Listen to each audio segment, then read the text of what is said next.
Bon, je vois pas ma gueule, mais... Ça passe, tu es bien. Tu es comme tu es.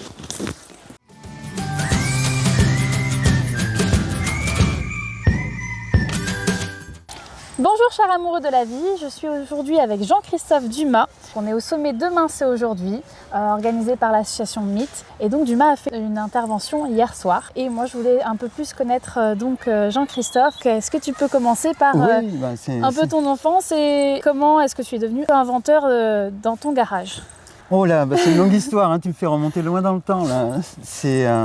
Écoute, j'ai toujours été... Gamin, j'étais bricoleur, donc je faisais des maquettes, je réalisais des petits prototypes, mécano, Lego. J'ai grandi dans cette ambiance, tu vois.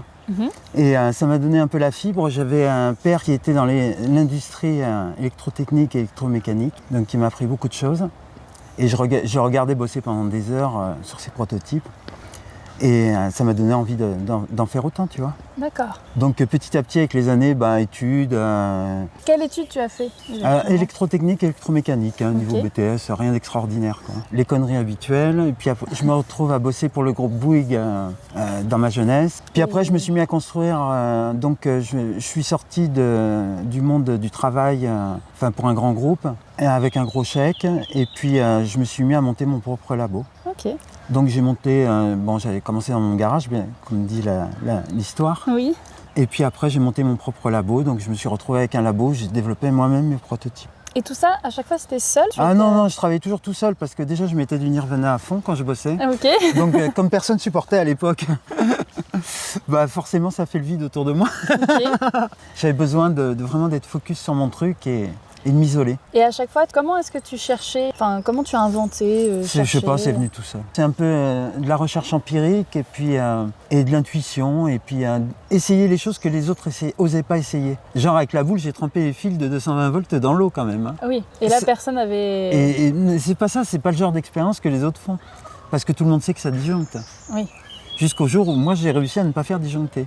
Donc c'est venu de ça, cette idée. Ouais, c'est un peu venu de ça. Ouais. Tiens, testons ça, personne ne l'a fait, tout le monde dit que ça va disjoncter, effectivement ça disjoncte, mais tiens, si j'arrivais à trouver que ça disjoncte pas. C'est ça. C'est génial. C'est un peu ça, la démarche intellectuelle, c'est un peu ça. Ok. Et faire ce que les autres font pas. Puis la boule, elle a une particularité, c'est qu'elle ressemble au condensateur historique. En électronique, c'est un petit composant qu'on appelle un condensateur. Et les premiers condensateurs, c'était une boule dans une boule. Okay. Donc ça avait un effet de retenir une charge électrique. Donc je me suis dit, si on retient une charge électrique dans l'eau, on va avoir un champ électrique et il va se passer des choses. Et voilà, c'est parti comme ça. Quoi. Et après, comment est-ce que tu as découvert qu'il avait un rendement supérieur au niveau de l'énergie? Bon, ça c'était... En vaporisant l'eau instantanément. Je me suis dit, si je vaporise de l'eau instantanément, selon la quantité d'eau que j'évaporise, il y a un effet physique qui est inhabituel. Parce que l'eau se vaporise, quel que soit le traitement auquel on la soumet, à moins de faire une explosion atomique dans l'eau ou de mettre des lasers, elle ne s'évapore pas instantanément. Il faut vraiment qu'il y ait un effet thermodynamique qui soit exceptionnel. Oui.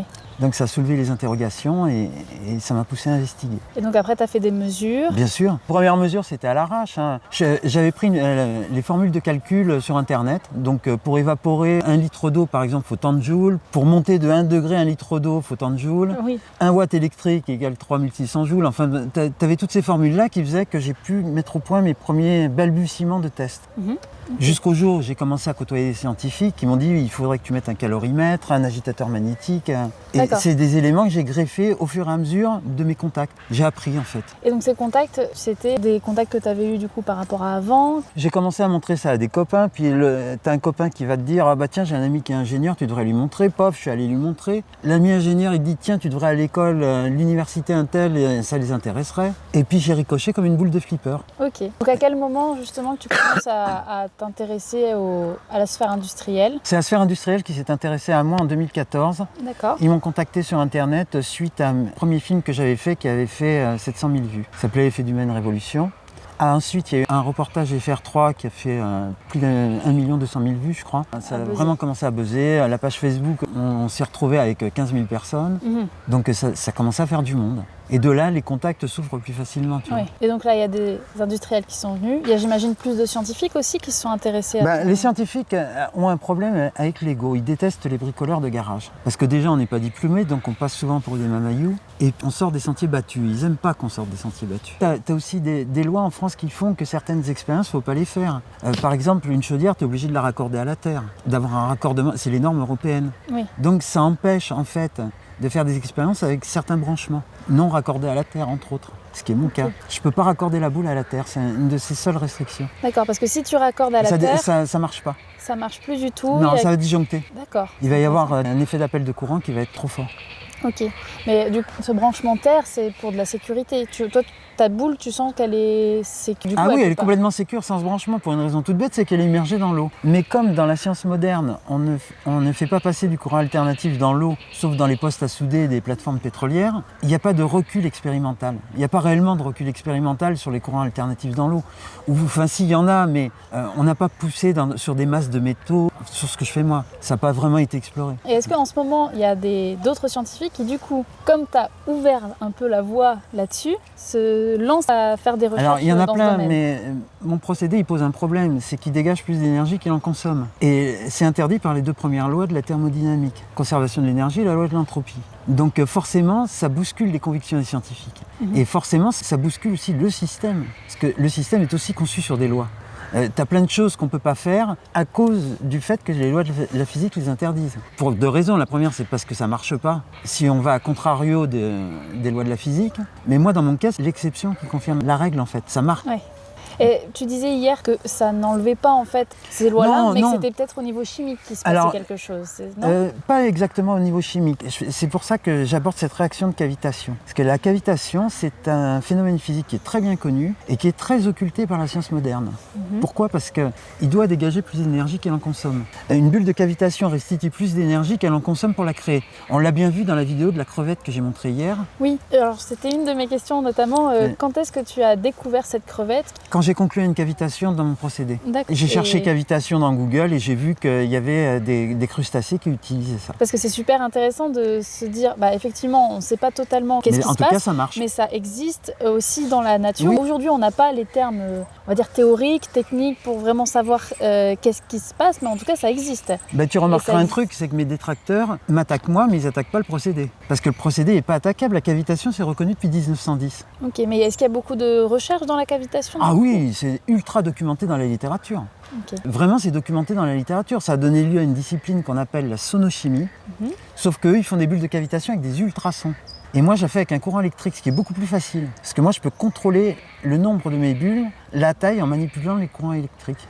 Donc tu penses ou tu es sûr que c'est ce qui se passe ? Ah non, je suis sûr. Tu es sûr que c'est des bulles de cavitation qui sont créées ? C'est pour ça que les 2 groupes en question ont déposé des brevets.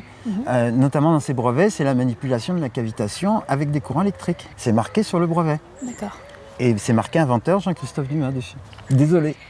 Et justement, par rapport à ces brevets, ces 4 brevets, s'il y a des applications qui se font, est-ce que tu es quand même reconnu comme étant aussi l'inventeur ? Je sais que tu n'es pas trop pour l'argent, mais... Alors là, je ne suis pas trop dans le juridique non plus. Ça faudrait poser la question aux avocats, parce qu'il y a des avocats qui s'occupent de ça. Il y en a qui travaillent avec moi sur le sujet notamment. Et c'est un vaste sujet. C'est très compliqué. Parce qu'il y a des applications qui se chevauchent sur d'autres brevets existants, mais il y en a quand même qui sont complètement légitimes aux miens.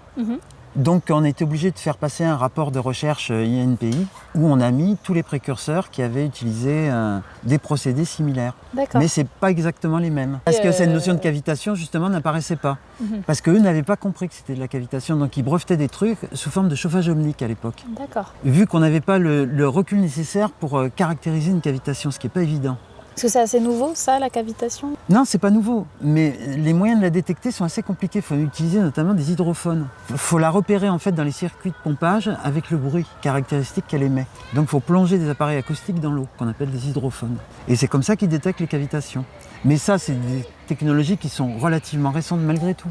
À l'époque, ils n'avaient pas ça. Il y a beaucoup de personnes précurseurs justement qui avaient... Non, il n'y en a pas.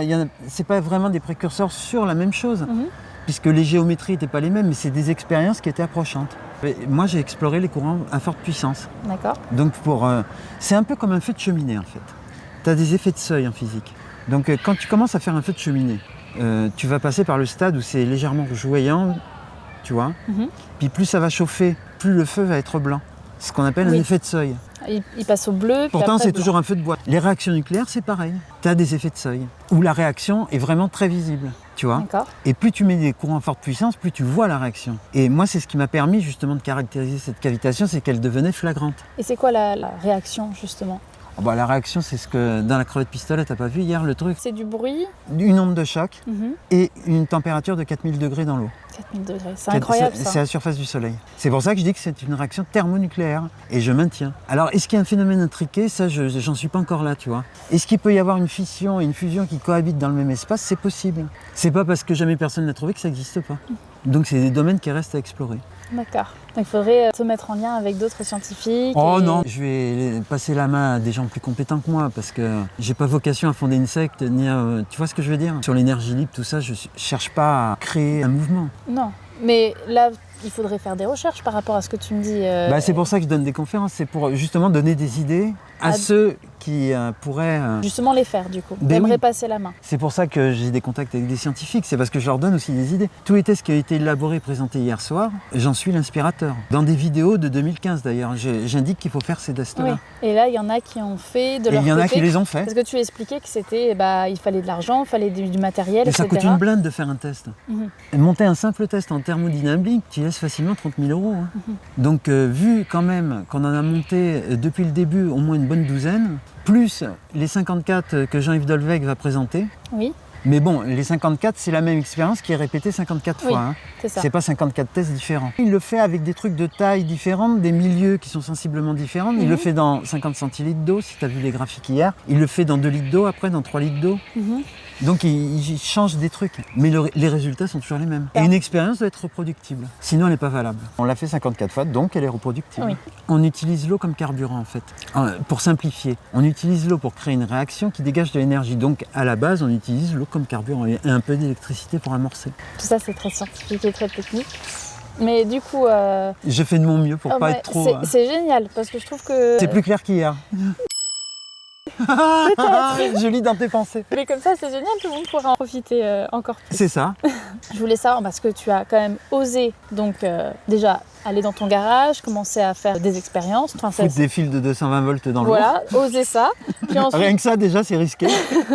tu t'es pas dit, tiens, c'est peut-être Rien un à peu fou. foutre. Non, je sentais que ça allait passer. C'est comme ça parce que j'ai pas mis les doigts dans la flotte. Oui. Attends, j'ai mis mes électrodes et puis j'ai recouvert avec un bon couvercle et puis j'ai attendu que ça se passe. Quoi. Ouais. Et Mais puis, bon, je faisais ça en dilettante parce que c'est comme ça que je bosse. Hein.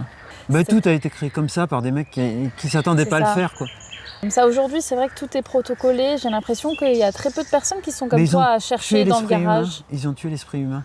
Ouais. Pourtant, c'est un exemple tout con. Il y a un groupe qui s'appelle Metallica qui était à Bercy hier soir. Ils sont rentrés dans le livre des records, ils ont fait 1 milliard d'entrées à leur concert. 1 milliard. Pourtant, ils ont commencé un garage et personne ne voulait d'eux. Hein. On sent que tu es un fan de Metallica en tout cas. Oh, pas que. Tout ce qui a des cheveux longs qui fait du bruit. Tout au long de ton chemin, est-ce que tu peux me dire un peu là où tu t'es dit, tiens, j'ai du courage. Enfin, est-ce que tu as déjà eu cette Je suis pas réflexion? dans l'autosatisfaction, Non, ni tu dans regardes l'ego. pas du coup. Je suis dans le faire. Je fais les choses parce que j'ai envie de les faire, parce que je pense que c'est juste de les faire. Je suis pas dans le fait de me regarder dans la glace après me dire je suis un mec bien, je suis un mec pas bien, tu vois. Non, en mode carrément rien à foutre. Je cherche pas à séduire, je cherche pas à plaire, je cherche à faire quelque chose d'utile. Je suis dans le faire, Et pas d'autre à ajouter. Et tu as eu des difficultés un peu tout le long? Ça a été l'enfer. Ah. Mais je suis très résilient, c'est pas grave. Ça t'a appris beaucoup du coup, cette aventure? Oh oui, j'ai vécu des choses extraordinaires que je garderai pour moi et que j'écrirai jamais ou que je dirai jamais, mais de rencontres, d'humanité. Et puis le meilleur et le pire. Il y a eu le pire, il y a eu beaucoup de pire aussi. En tout cas, c'est une belle aventure. C'est un truc de fou, un truc incroyable. L'histoire d'une vie.